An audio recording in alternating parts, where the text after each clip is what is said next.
Hi guys, it's Snowflake again, and today I'm going to give you my list of my top 10 favorite Pixie Hollow events. I hope you enjoy this video, and please tell me your favorite event in the comments. And yeah, my list will likely be different from yours, but yeah, I hope you enjoy this video.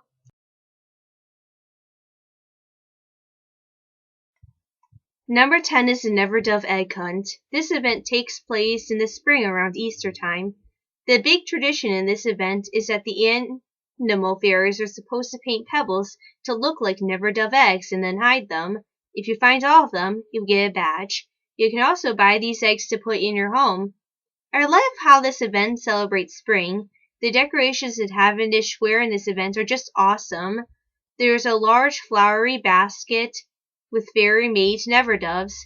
There are even signs pointing to the area where you can find more eggs. Yes, this event is about never doves, of course. The 2011 gift was a mother dove poster, and in 2012 there's an adorable baby hatchling in the ballroom. The quest that year was about finding his mother, and you get to interact with never doves all over Pixie Hollow, and the mother turned out to be a dove named Skyzong. There's another hatchling in 2013, and you get to revisit Skysong in this year's quest, and even find additional quest-specific eggs in addition to the ones that gave you the badge. So, I think Cavendish Square's decorations of this event are beautiful, and this event just generally tells you that spring is here. Another event that celebrates spring is, of course, the Spring Celebration, which is number 9 on this list. In the beginning of March, there's usually preparing for Spring Quest. Then a disaster strikes the Spring Valley. You can see the effects not only in the meadows, but even on the map, and this is the first time Pixie Hollow done something like this, and I think the only event they did something like this too. I like how during the 2011 droughts you can make it rain, and in 2012, the beginning quest was about growing clover so no other disaster will arrive. It turns out that Rosetta overdid the clover planting, and Beck's animals got lost in them. When spring finally arrives, rainbows appear in the Spring Valley, and they're also seen on the map. During most years, there's a golden clover hunt. In the ballroom, there's the Everblossom. I love the gifts from the spring celebration so much. Like there's the rainbow waterfall, and the Everblossom, which is one of my personal favorite event gifts. I think this event really celebrates spring because, yeah, the thing I love most is the gifts, the rainbows, the clovers, the Everblossom. I just love a lot of this event. Number 8 is not a spring event. We're going to fall with the Fairy Feast, which is number 8 on this list. This is the Pixie Hollow version of Thanksgiving, and it originated in 2008 as the Autumn Jubilee, which is supposed to be the biggest party in autumn. And in that event, the cornucopia in the pumpkin patch filled day to day. It became known as the Fairy Feast in 2009, and I just love the Acorn Summit decorations that year, probably because I love food. The cornucopia was present in every feast, but in 2010, you can actually make the soup by clicking on the ingredients in a certain order, and you can decorate cake in a similar way. In later years, their animations will add the ingredients, which made preparing the food more fun. One of my favorite parts of the 2012 feast is the kitchen at the theater. I loved it, and I had a blast role-playing in there. I like how Pixie Hollow's event decorations correspond with the season the event is in, and of course, the Fairy Feast is no different, with the amazing fall decorations in the ballroom. The shop items and event gifts are cool, probably because I love food, and I like the interactive features as well, from preparing for the feast to enjoy the cake at the cake tables, which is really cool. We're going back to spring with Animal Mother's Day, which is number 7. Animal Mother's Day started as a week-long minor event in 2010 with a quest and the introduction of a new game. The event was longer in 2011, even though the name was changed from Animal Mother's Week to Animal Mother's Day, even though the event was like weeks long. In the event, the animal mothers go out on a holiday, so we have to take care of the baby animals. Let me just say how adorable the baby animals are. There's one in every season which you can take care of, and this event shows that even though fairies don't get along with cats, they get along with cute baby never kittens. The gifts in this event are also adorable and cool. They're portraits of the animals and their mother, plushies of the 4 baby animals, a portrait of the baby animals, and an adorable cat knit hat.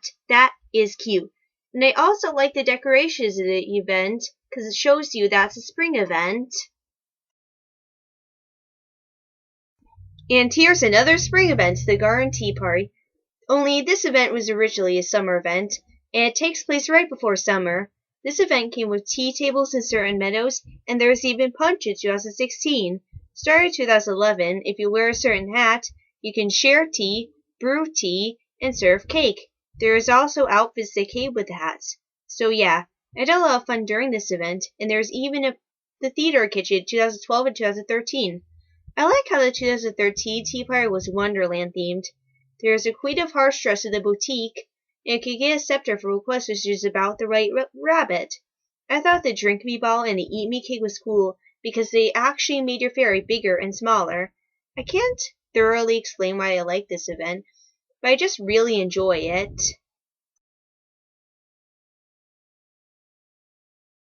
Number 5 is Silly Days / the Mermaid Party. Yeah, there are a lot of spring events on this list, and a lot of spring events in Pixie Hollow, actually.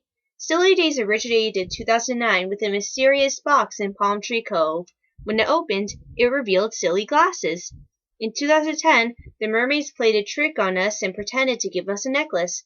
If you fell for the trick, you got a badge. And I like how the shell returned to Fairy ABC. 2011 Silly Days quest was about playing the trick back on the mermaids. Once completed, you are awarded a key to Mermaid Grotto where you can get free items. Mermaid Grotto then became a tradition, and in later years you can actually see a mermaid there. There's even the hilarious oyster and dancing lobster. In Silly Days, famous fairies performed a comedy show at the theater at the top of every hour. You can even play the theater's instruments, and the script has some jokes you can tell. There are hilarious accessories during Silly Days, including the classic silly spectacles, the rainbow wig, and the pie and face accessory. Silly Days and the Mermaid Party became separate events in 2013, and I loved the theater that year. It looked like you were in a real ocean. It just blew my mind.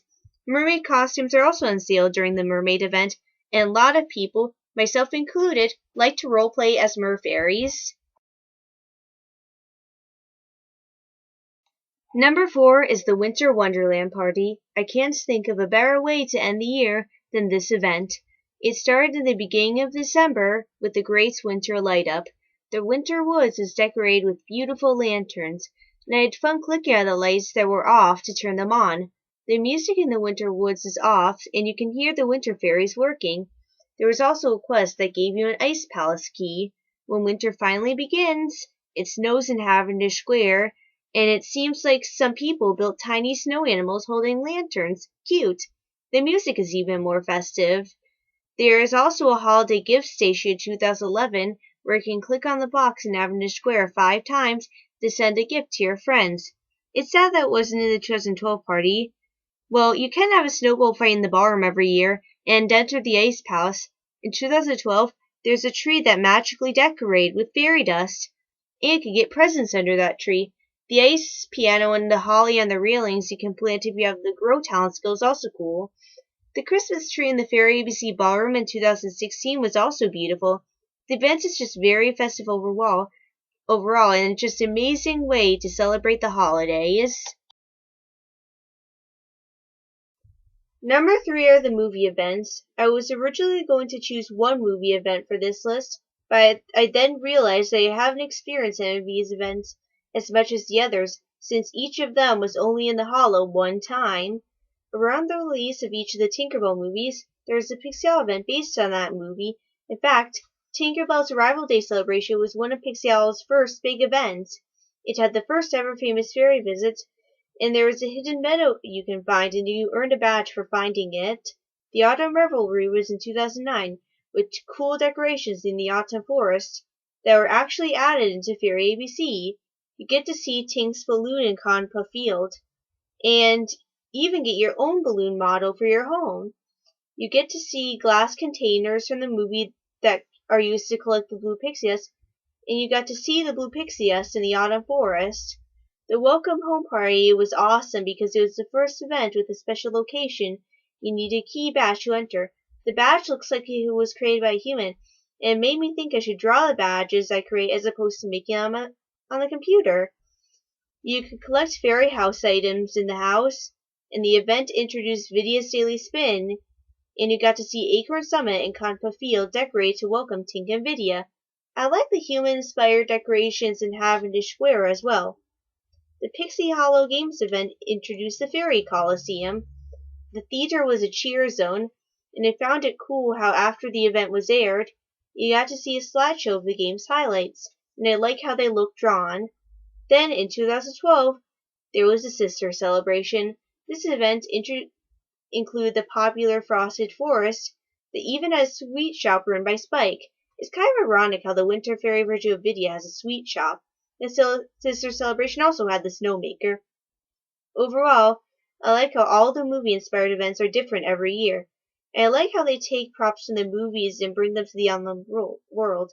It seems like Disney put a lot of effort into these events, and they were really fun and unique. Number 2 is the Animal Masquerade. Fun fact, this event is actually the earliest Pixie Hollow event that became a tradition. The first masquerade was back in 2008, and it introduced Acorn Summit. One of the biggest parts about this event is that fairies got to dress up in costumes. There were costumes in the shop, and some people have gotten creative and made their own costumes for their fairy. Starting in 2010, there was trick-or-treating for items all over the meadows. I think the Animal Masquerade has decorations in more meadows than any other event. I love the idea of gourd lights for fall, and the pumpkin with animal carvings and Cavendish was cool too. You can also feed your pet during this event without gathering your ingredients, which is really cool. I think the masquerade has gotten better every year. I find the items to be cool as well. The haunted house home decorations are some of my personal favorite Pixie Hollow decor, and I love the haunted dollhouse from 2012. It was so creepy and cool. Before we get to number 1, I have an honorable mention, the Fairy Friendship Festival. Not only do I like the idea of heart canopy flower decorations, I like how this event celebrates friendship overall. In earlier friendship festivals, you could get a badge for making a friend. It also introduced the first badge you have to earn with the help of other people. Now, let's get to number 1. Camp Pixie Dust. I remember the first camp in 2010. It was one of the things that convinced me to keep Snowflake because I deleted all my fairies before then. Yeah. Camp Pixie Dust actually helped me keep Snowflake instead of deleting her. Yeah, Camp Pixie Dust is the longest event, with it lasting about almost the whole summer, but it always feels fresh because there are special weeks with new quests being added. The event brings the mainland summer camp fun to Pixie Hollow, with s'mores, a pool in the barroom, and a campfire in the theater with Lyria performing. The first Camp Pixie Dust was revolutionary for Pixie Hollow, as it introduced the first seasonal crafts, event emotes, Pixie Pals, meadow activities, and the theater performance thing at the top of every hour, even though it wasn't at the top of every hour back then. I've had so many flitterific memories from Pixie Hollow Camp, and this is the event I look the most forward to every year. Camp was actually the last event in Pixie Hollow. I like 2013's new talent troupe uniforms and how they're a different style for each talent, and the secret campfire hangouts that are actually well hidden. But I was disappointed in 2013's camp because it didn't seem like Disney put as much effort into that year as opposed to other years, probably because that was right before Pixie Hollow closing. Even though I think they should have put a lot of effort into the last event rather than just put no effort and announce the closing surprisingly. Well, let's get to 2011. This camp was a training camp for the Pixie Hollow games. I thought the lap pool in the barroom was really cool, and the interactive smoothie stand was one of the features that I missed. So yeah, that was my favorite event. But what's your favorite event and event memory in Pixie Hollow? Let me know in the comments. I hope you enjoyed this video, and I have a long list of more planned for the future. I'll be more active in the summer than now because I'll be busy this season. But yeah, Thanks for watching!